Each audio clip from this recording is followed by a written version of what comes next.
তদ্রূপ ধর্মের ক্ষেত্রেও এইরূপ মূল্যাঙ্কন করতে শিখতে হবে। তা না হলে যেটা সারহীন কলস মাত্র, তাকেও ধর্ম বলে মেনে বসে থাকবেন।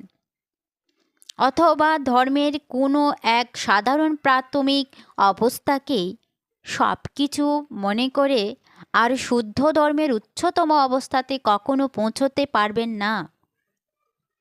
যেমন দান করা ভালো, দান ধর্মেরই একটি অঙ্গ, কিন্তু ধর্মের কোষ্ঠীপাতরের দানেরও পৃথক পৃথক মূল্যাঙ্কন হওয়া দরকার।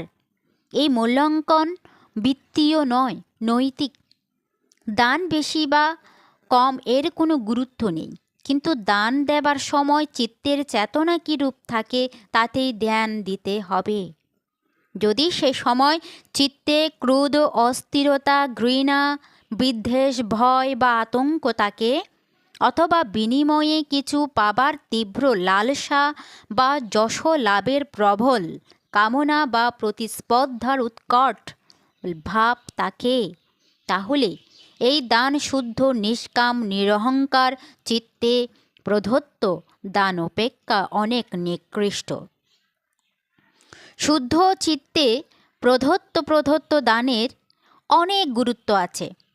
এর দ্বারা নিষ্কাম ত্যাগ ধর্ম পুষ্ট হয়। আবার এর গুরুত্বের অতিরঞ্জনা করে একেই যদি সব কিছু বলে মেনে বসে থাকেন, তাহলে ধর্মের অন্যান্য অঙ্গের অবহেলা করা হবে এবং ফলত ধর্ম দুর্বল হয়ে যাবে, দুর্বল থেকে যাবে। এইরূপ উপবাসও ধর্মের একটা অঙ্গ। আমরা উপবাসের দ্বারা শরীরকে সুস্থ রাখি। সুস্থ শরীরেই ধর্মের সুগম মতাপূর্বক পালন করা যায়। শারীরিক স্বাস্থ্য ছাড়াও মানসিক সংযমের জন্য উপবাস উপযোগী। কিন্তু উপবাস করে যদি মন ভিন্ন ভিন্ন অকুশল বিষয়ে রমিত থাকে, তাহলে এই উপবাসও অর্থহীন হয়ে যায়। আর যদি উপবাস করে কেবল শরীরকে নয়, মনকেও সংযত করা যায়, তাহলে সেই উপবাস হয় সার্থক।